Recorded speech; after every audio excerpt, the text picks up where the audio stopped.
అందరికీ నమస్కారం. Welcome to my channel testing తెలుగులో. ఇంతకుముందు వీడియోలో ఎస్‌డిఎల్‌సి గురించి ఎక్స్‌ప్లెయిన్ చేయడం జరిగింది.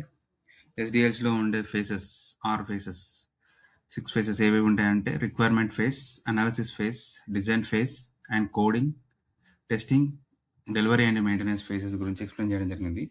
ఈ వీడియోలో ఫస్ట్ ఫేజ్ రిక్వైర్మెంట్ ఫేజ్ గురించి ఎక్స్‌ప్లెయిన్ చేయడం జరుగుతుంది. ఎస్‌డిఎల్‌సి అంటే సాఫ్ట్‌వేర్ డెవలప్‌మెంట్ లైఫ్ సైకిల్. ఏదైనా అప్లికేషన్ మనం రెడీ చేసేటప్పుడు మనం ఫాలో అయ్యే ప్రాసెస్‌ని ఎస్‌డిఎల్‌సి ప్రాసెస్ అంటాము. మన టెస్టింగ్ గూడా ఇందులో one of the phase testing phase. కాబట్టి ఫస్ట్ ఆఫ్ ఆల్ ఇందులో మన ప్రాజెక్ట్ ఎలా స్టార్ట్ అవుతుంది, ఎవరెవరు ఇన్వాల్వ్‌మెంట్ ఉంటుంది, ఎలా అనేది నేను ఎక్స్‌ప్లెయిన్ చేయడం జరుగుతుంది. ఫస్ట్ ఎప్పుడైతే క్లయింట్ దగ్గరికి బిజినెస్ అనలిస్ట్ రిక్వైర్మెంట్స్ కలెక్షన్ కొరకు వెళ్తాడో, అప్పుడు క్లయింట్‌కి కంపెనీ నుంచి బిజినెస్ అనలిస్ట్ వెళ్ళిన తర్వాత, అప్పుడు ఏ రిక్వైర్మెంట్స్ కావాలి, ఏ అప్లికేషన్ కావాలి, అన్ని డిస్కషన్ చేయడం జరుగుతుంది. Client and business analyst. అప్పుడు బిజినెస్ అనలిస్ట్ వచ్చి మన కంపెనీలో హై లెవెల్ మీటింగ్ అనేది పెడతాడు. పెట్టిన తర్వాత హై లెవెల్ మీటింగ్‌లో ఎవరెవరు ఉంటారంటే project manager and company high level CEO and high level meeting project manager, ఇలా హై లెవెల్ మీటింగ్ అంటూ జరుగుతుంది. అలా జరిగినప్పుడు ఆయన స్టేక్ హోల్డర్స్, ప్రొడక్ట్ ఓనర్, ఎవరెవరైనా business analyst and teams involvement అందులో ఉండదు హై లెవెల్ మీటింగ్‌లో. అప్పుడు అన్ని హై లెవెల్ మీటింగ్ అయిపోయిన తర్వాత అవుట్‌కమ్ ఏముంటుంది అనంటే ప్రాజెక్ట్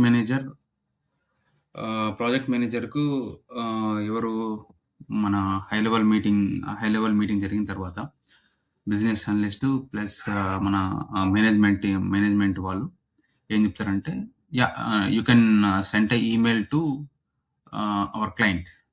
మనం ఒక ఈమెయిల్ సెండ్ చేద్దాం. ప్రాజెక్ట్ ఎప్పుడు స్టార్ట్ అవుతుంది, ఎప్పుడు ఎండ్ అవుతుంది, what are the resources we are using and all these things అన్నిటి గురించి మనం ఒకసారి మెయిల్ పంపిద్దామని చెప్పేసి అప్పుడు ఫస్ట్ స్టార్ట్ అవుతుంది. అప్పుడు దాన్ని పిన్ అంటారు. ప్రాజెక్ట్ ఇనిషియేషన్ అని అంటే ప్రాజెక్ట్ స్టార్ట్ కావడం, ఇనిషియేషన్ తీసుకోవడం అన్నట్టు. ప్రాజెక్ట్ మేనేజరు క్లయింట్‌కు పంపించే email. It's an email and will be prepared by the project manager where it contains the start date and end date of the project.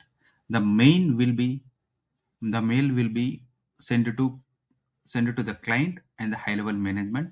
Pin indicates the start of the project. It's a first stage అన్నట్టు. మనకు pin అనేది ఏంటంటే project start కాకంటే ముందు mail project manager పంపిస్తాడు. ఏమేమి ఇందులో ఉంటాయంటే start date, project end date and క్లయింట్‌కి పంపిస్తారు. ఇందులో కంపెనీ నుంచి హై లెవెల్ మేనేజ్మెంట్‌కి కూడా ఇందులో పెడతారు. Pin indicates start of the project అన్నట్టు. ఇందులో ప్రాజెక్ట్ మేనేజర్ కీ రోల్ అన్నట్టు. ఇందులో ఏమేమి ఉంటాయంటే పిన్ అనేది ప్రాజెక్ట్ మేనేజర్ తయారు చేసే ఈమెయిల్. ప్రాజెక్ట్ మేనేజర్ మాత్రమే తయారు చేస్తాడు ఈమెయిల్. ఇందులో హై లెవెల్ మేనేజ్మెంట్ ఉంటుంది, క్లయింట్ ఉంటుంది. ఇందులో ఉండే వివరాలు ఏంటంటే project start date, project end date, project ఎప్పుడు స్టార్ట్ అవుతుంది, ప్రాజెక్ట్ ఎప్పుడు ఎండ్ అవుతుంది, ప్రాజెక్ట్ బేసిక్ ఇన్ఫర్మేషన్, ఏ టూల్స్ యూజ్ చేస్తున్నాము, ఎలా యూజ్ చేస్తున్నాము, స్కోప్ ఏంటి అండ్ మనం యూజ్ చేసే టెక్నాలజీస్ ఏంటి, రిసోర్సెస్ ఏ విధంగా యూజ్ చేయాలి, స్ప్రింట్ ప్లానింగ్ సెషన్స్ ఏంటి, రెట్రోస్పెక్టివ్ మీటింగ్ అన్ని డిస్కషన్స్ దీనిలో జరుగుతూ ఉంటాయి. ఈమెయిల్ ఎవరు పంపిస్తున్నారంటే క్లయింట్‌కు, కంపెనీ హై లెవెల్ మేనేజ్మెంట్‌కి. ఇద్దరు మాత్రమే ఉంటారు. ముఖ్య ఉద్దేశ్యం ఏంటంటే పిన్ పంపిన తర్వాత అధికారికంగా ప్రాజెక్ట్ ప్రారంభమైనట్టు భావిస్తారు. అంటే పిన్ పంపిన తర్వాత ప్రాజెక్ట్ అనేది రియల్‌గా స్టార్ట్ అయింది అన్నట్టు మనం భావిస్తాం అన్నట్టు. ఈ పీపీటీ తయారు చేయడం జరుగుతుంది మీ కొరకు అండర్స్టాండింగ్ కొరకు తెలుగులో. రిక్వైర్మెంట్ ఫేజ్ అంటే ఏంటంటే బిజినెస్ అనలిస్ట్ క్లయింట్ దగ్గరికి వెళ్ళి బిజినెస్ రిక్వైర్మెంట్స్ అనేది కలెక్షన్ చేసుకోవడం జరుగుతుంది. అంటే క్లయింట్‌కి తగ్గట్టు ఎలా మనము ప్రాజెక్ట్‌ని డెవలప్ చేయాలి, ఏ అప్లికేషన్స్ యూజ్ చేయాలి, ఏ టెక్నాలజీస్ యూజ్ చేయాలి అని చెప్పేసి రిక్వైర్మెంట్స్ క్లయింట్ చెప్తూ ఉంటే బిజినెస్ అనలిస్ట్ నోట్ చేసుకొని డాక్యుమెంట్‌ని మనం నెక్స్ట్ చెప్తాను. దాన్ని SRS document and BRS document, business requirement document అని అంటారు. ఆ రిక్వైర్మెంట్స్‌ని కలెక్ట్ చేసుకొని హై లెవెల్ మేనేజ్మెంట్‌కి కంపెనీలో హై లెవెల్ మేనేజ్మెంట్‌కి వచ్చి ఆ రిక్వైర్మెంట్స్ సబ్మిట్ చేయడం జరుగుతుంది. ఈ రిక్వైర్మెంట్ కలెక్షన్ ఫేజ్‌లో ఏందంటే ఈ దశలో కస్టమర్‌కి ఏం కావాలో పూర్తిగా తెలుసుకుంటారు. అంటే ఎండ్ యూజర్స్‌కి ఏం కావాలో క్లయింట్ చెప్తూ ఉంటాడు. కస్టమర్‌కి ఏం కావాలి, ఇప్పుడు ఇది మనం తయారు చేసేది కస్టమర్స్ యూజెస్ కొరకే కాబట్టి, కస్టమర్ ఫ్రెండ్లీ ఏ విధంగా లుక్ అండ్ ఫీల్ ఉండాలి, యూఐ ఎలా ఉండాలి, వీటన్నిటి గురించి డిస్కషన్ చేయడం. దీని యొక్క మెయిన్ పర్పస్ ఏందంటే, కస్టమర్ అవసరాలను సేకరించడం, క్లయింట్ అవసరాలను సేకరించడం. క్లయింట్‌కి ఏం అవసరం? బిజినెస్ రిక్వైర్మెంట్స్‌ని అర్థం చేసుకోవడం. బిజినెస్ రిక్వైర్మెంట్స్‌ని ఏ రిక్వైర్మెంట్స్ ఎలా యూజర్స్‌కి ఎలా ఉండాలి? క్లయింట్ నుంచి తీసుకుంటాడంట బిజినెస్ అనలిస్ట్. సందేహాలను క్లియర్ చేయడం. సందేహాలంటే ఇప్పుడు రిక్వైర్మెంట్ వస్తది.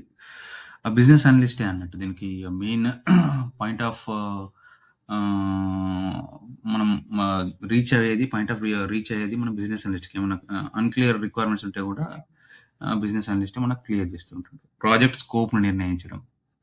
మెయిన్ కస్టమర్ అవసరాలను సేకరించడం, బిజినెస్ రిక్వైర్మెంట్ అర్థం చేసుకోవడం, సందేహాలను అంటే ఏమైనా డౌట్స్ ఉంటే క్లియర్ చేయడం, ప్రాజెక్ట్ స్కోప్‌ను నిర్ణయించడం.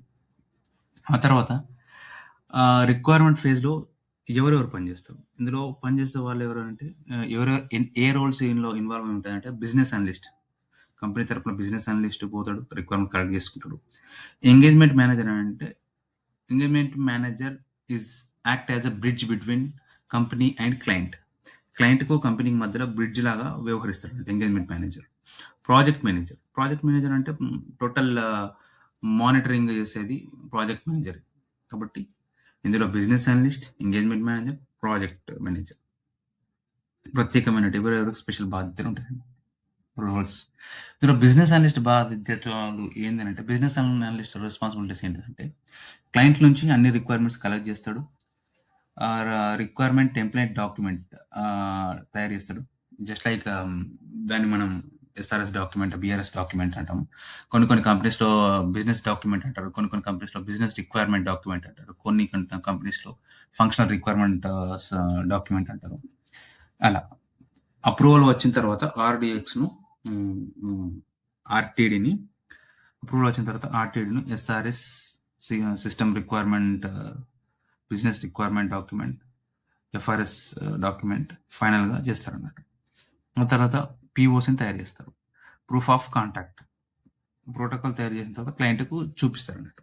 బిజినెస్ అనలిస్ట్ ఏందంటే క్లయింట్స్ రిక్వైర్మెంట్స్ కలెక్ట్ చేయడం, రిక్వైర్మెంట్ టెంప్లేట్ డాక్యుమెంట్. ఇదేందంటే రిక్వైర్మెంట్ టెంప్లేట్ డాక్యుమెంట్ హై లెవెల్‌లో ఉంటుందండి. ఏ యూఐ ఉంటుంది, ఎలా ఉంటుందని హై లెవెల్‌లో కొద్దిగా ఆర్కిటెక్చర్ లెవెల్‌లో డిజైన్ చేసిందన్నట్టు. క్లయింట్ అప్రూవల్ తీసుకుంటారు. అప్రూవల్ వచ్చిన తర్వాత ఎస్ఆర్ఎస్, బీఆర్ఎస్, ఎఫ్ఆర్ఎస్ డాక్యుమెంట్ తయారు చేస్తాడు బిజినెస్ అనలిస్టే. ఈ డాక్యుమెంట్స్ తయారు చేసేది బిజినెస్ అనలిస్టే.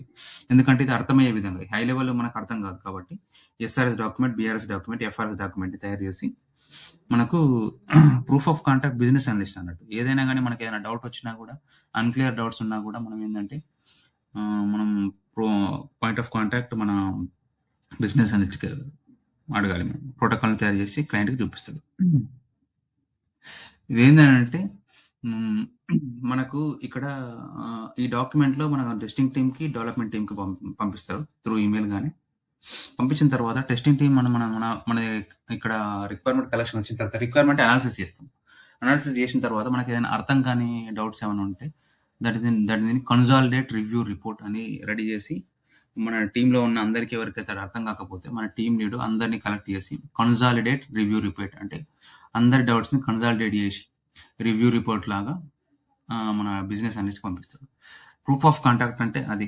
మనకు డౌట్స్‌ని క్లియర్ చేయాల్సిన బాధ్యత బిజినెస్ అనలిస్ట్ మీద ఉంటుంది. అన్‌క్లియర్ డౌట్స్‌ని క్లియర్ చేసిన తర్వాత అప్డేటెడ్ రివ్యూ రిపోర్ట్‌ని పంపిస్తాడు. యూఆర్ఆర్. అప్డేటెడ్ రివ్యూ రిపోర్ట్‌ని పంపించిన తర్వాత మనము మన టెస్టింగ్ అనేది టెస్ట్ కేస్ సినారియోస్‌ని ఐడెంటిఫై చేయడం, టెస్ట్ కేస్ రాయడము, బిల్డ్ రిలీజ్ అయిన తర్వాత టెస్ట్ ఎన్విరాన్మెంట్ సెటప్ చేసుకోవడము, టెస్ట్ ఎగ్జిక్యూషన్ చేయడం ఇవన్నీ మనం చేస్తూ ఉంటాం. ఎస్ఆర్ఎస్ అంటే ఏంటంటే క్లయింట్ అప్రూవల్ చేస్తాడు. క్లయింట్ అప్రూవల్ చేయాలి కదా! మనం అనుకుంటే కాదు కదా! క్లయింట్ అప్రూవల్ చేయాలి. ఏందంటే వీటన్నిటిని స్టార్ట్ డేట్ ఎప్పుడు, ఎండ్ డేట్ ఎప్పుడు, ఏ టెక్నాలజీస్ యూజ్ చేస్తున్నాడు, ఫీజిబిలిటీ స్టడీ ఏంది, ఫ్యూచర్ స్కోప్ ఏంటి, అన్నిటిని మనము ఎస్ఆర్ఎస్ డాక్యుమెంట్‌లో ఉంచుతాం అన్నట్టు. System requirement specification, business requirement specification BRS అంటే. ఎఫ్ఆర్ఎస్ అంటే ఫంక్షనల్ రిక్వైర్మెంట్ స్పెసిఫికేషన్ అంటారు. బేస్ లైన్ ఏందంటే ఒకసారి క్లయింట్ సైన్ ఆఫ్ ఇచ్చిన తర్వాత రిక్వైర్మెంట్స్ మార్చకూడదు. దాన్నే బేస్ లైన్ అంటారు. సైన్ ఆఫ్ అంటారు. అంటే క్లయింట్‌కి, మన కంపెనీకి మనం డాక్యుమెంట్ రెడీ చేసుకున్న తర్వాత సైన్ చేస్తారు. Sign off agreement. అంటే మనం ఇందులో నుంచి ఏమి కూడా చేంజెస్ చేసుకోకూడదు. చేంజెస్ చేయాలంటే ఇరు పక్షాలకు సమ్మతం ఉండాలి. మెమో సపోజ్ ఇప్పుడు మనం ఏదైనా ఏదైనా మెమోరామ్ ఆఫ్ అండర్‌స్టాండింగ్ అంటాం కదా! మెమోరాండమ్ ఆఫ్ అండర్‌స్టాండింగ్ లాగా ఏమన్నా చేంజెస్ ఏమన్నా ఉంటే ఇద్దరు క్లయింట్ గాని, కంపెనీ గాని వాళ్ళ యొక్క హ్మ్. ఆహ్, వాళ్ళ యొక్క పర్మిషన్స్‌తోనే మనం చేంజెస్ చేయడం జరుగుతుంది. లేకపోతే ఇద్దరి పర్మిషన్స్ లేకపోతే మనం చేంజ్ చేయడం కుదరదు. ఇది సైన్ ఆఫ్ అన్నట్టు ఇందులో. ఆ తర్వాత పీఓసీ అంటే ఏంటంటే ప్రూఫ్ ఆఫ్ కాంట్రాక్ట్. ప్రాజెక్ట్ ఎలా ఉండబోతుంది, క్లయింట్‌కి డెమాన్‌స్ట్రేట్ చేయడానికి తయారు చేసే చిన్న నమూనా. ప్రూఫ్ ఆఫ్ కాంట్రాక్ట్ అంటే ఏ విధంగా ఉండబోతుంది, హై లెవెల్‌లో ఎలా ఉండబోతుంది. అదే ప్రోటోటైప్ అంటే ప్రూఫ్ ఆఫ్ కాంట్రాక్ట్ ప్రాజెక్ట్ ఎలా ఉండబోతుందో క్లయింట్‌కి డెమాన్‌స్ట్రేట్ చేయడానికి తయారు చేసిన చిన్న నమూనా. ఇది మన బిజినెస్ అనలిస్ట్ రెడీ చేస్తాడు. ప్రోటోటైప్ శాంపుల్ అప్లికేషన్ అన్నట్టు. అదే చెప్పాను కదా! పైన హై లెవెల్ ఎలా ఉంటుంది. ఇప్పుడు సపోజ్ ఫోన్‌పే ఉందనుకోండి. ఎలా మనం లాగిన్ కావాలి. ఫోన్ నంబర్‌తోని ఎలా లాగిన్ అవ్వాలి. ఎలా మనం బ్యాంక్స్‌ని యాడ్ చేయాలి. ఎలా బ్యాలెన్స్ చెక్ చేసుకోవాలి. ఎలా మనీ సెండ్ చేయాలి. ఇట్లా పైన మన హై లెవెల్‌లో ఒక డమ్మీ ఆర్కిటెక్చర్‌ని క్రియేట్ చేసి ఇలా ఉంటదని చెప్పేసి బిజినెస్ అనలిస్ట్ రెడీ చేసి క్లయింట్‌కి చూపిస్తాడు. క్లయింట్ ఓకే అనుకుంటే ఇందులో అసలు ఫంక్షనాలిటీస్ ఉండవన్నట్టు. ఇందులో ఫంక్షనాలిటీస్ ఏమి ఉండవు. కాకపోతే జస్ట్ పైనే ఆర్కిటెక్చర్ ఉంటుంది. ఇందులో స్క్రీన్స్ గానీ, బటన్స్ గానీ, నావిగేషన్స్ ఏ పేజెస్‌కి మనం నావిగేషన్ చేయాలి అనే డిజైన్ అనేది ఉంటుంది. ఎలా ఉంటుందో చూపిస్తా. ప్రోటోటైప్ ముఖ్య ఉద్దేశ్యం ఏంటంటే క్లయింట్ రిక్వైర్మెంట్స్ సరిగ్గా అర్థమయ్యేలాగా తెలుసుకోవడం. క్లయింట్ రిక్వైర్మెంట్ మనకు అర్థమైందా లేదా అని తెలుసుకోవడం. ఏమైనా ఇక్కడ గ్యాప్ ఉందా? నాలెడ్జ్‌కి ఏమైనా గ్యాప్ ఉందా? మనకు కంపెనీకి ఏమైనా గ్యాప్ ఉందా అనేది తెలుసుకోవడం. ఇక్కడనే క్లియర్ అయిపోతాయి అన్నట్టు డౌట్స్ అన్నీ. ఇక్కడ ఎంగేజ్‌మెంట్ మేనేజర్, పీఎం బాధ్యతలు ఏముందంటే, ఎంగేజ్‌మెంట్ మేనేజర్ అంటే చెప్పాను కదా! It's act as a bridge between it's engagement manager act as a bridge. It's between client and company. క్లయింట్‌తో మంచి సంబంధాన్ని కొనసాగించడం. ఎక్స్‌ట్రా రిక్వైర్మెంట్స్ గురించి మాట్లాడడం. అంటే ఫ్యూచర్‌లో మనకి ఏమైనా రిక్వైర్మెంట్స్ కావాలి, ఏమైనా ఎన్హాన్స్‌మెంట్స్ కావాలి అంటే ఎంత బడ్జెట్ అవసరం ఉంటుంది, ఎంత డబ్బు అవసరం ఉంటుంది. అండ్ ఫ్యూచర్ ఈవెన్ ఈ అప్లికేషన్ అయిపోయింది, రెడీ అయిన తర్వాత ఈ అప్లికేషన్ సక్సెస్ అయిపోయిన తర్వాత ఫ్యూచర్‌లో మనం ఏ ఫీచర్స్ మనం కొత్తగా యూజ్ చేయాలి, ఇంట్రొడ్యూస్ చేయాలి అనేది ఎక్స్‌ట్రా రిక్వైర్మెంట్స్ గురించి మాట్లాడడం. ఎంగేజ్‌మెంట్ మేనేజర్‌కి మనం అడగాల్సొస్తుంది. ఫర్దర్ టైమ్ లైన్స్ ఏమన్నా ఎక్కువ కావాలన్నా కూడా, లేకుంటే బడ్జెట్ ఎక్కువ కావాలనుకున్నా కూడా, లేకుంటే కొత్త ఫీచర్స్ ఏమన్నా చేయాలనుకున్నా కూడా, ప్రాజెక్ట్ మేనేజర్, ఎంగేజ్‌మెంట్ మేనేజర్‌లు ఇద్దరు కలిపి డిసైడ్ చేస్తారు. టైమ్ అండ్ కాస్ట్ గురించి చెప్పాను కదా ఇంతకుముందే. టైమ్ అండ్ కాస్ట్ గురించి చర్చించడం.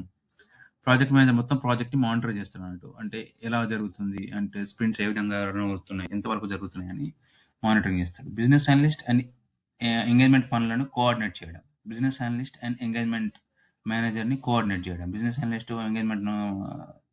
ఎంగేజ్‌మెంట్ మేనేజర్‌ని కోఆర్డినేట్ చేయడం ప్రాజెక్ట్ మేనేజర్ యొక్క పని అన్నట్టు. ప్రాజెక్ట్ సమయానికి పూర్తయ్యేలా చూడడం.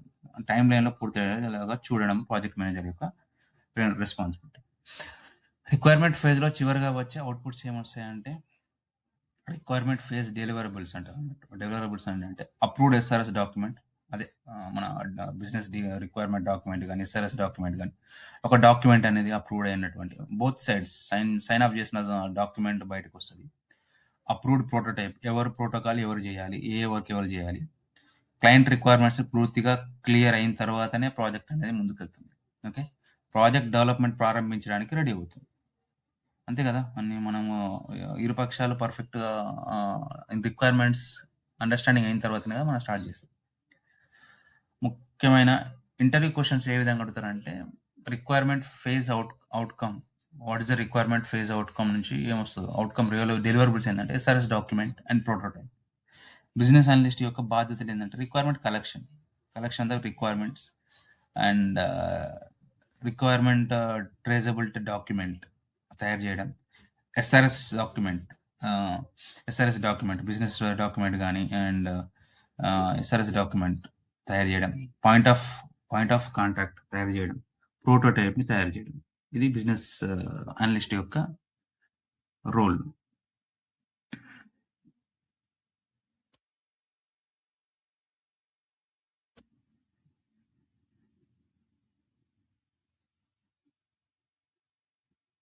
Software requirement specification. ఎస్ఆర్ఎస్ అంటే సాఫ్ట్‌వేర్ రిక్వైర్మెంట్ స్పెసిఫికేషన్.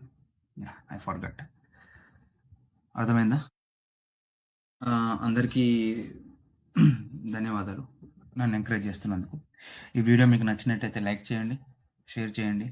కామెంట్ చేయండి. నా టెస్టింగ్ తెలుగులోని ఛానల్‌ని సబ్స్క్రైబ్ చేసుకోండి. Thank you. మిగతా వీడియోలో నెక్స్ట్ వచ్చే వీడియోలో ఇప్పుడు రిక్వైర్మెంట్ ఫేజ్ అయిపోయింది కదా! నెక్స్ట్ అనాలిసిస్ ఫేజ్ అనేది వెళ్దాం. Thank you. Thank you all.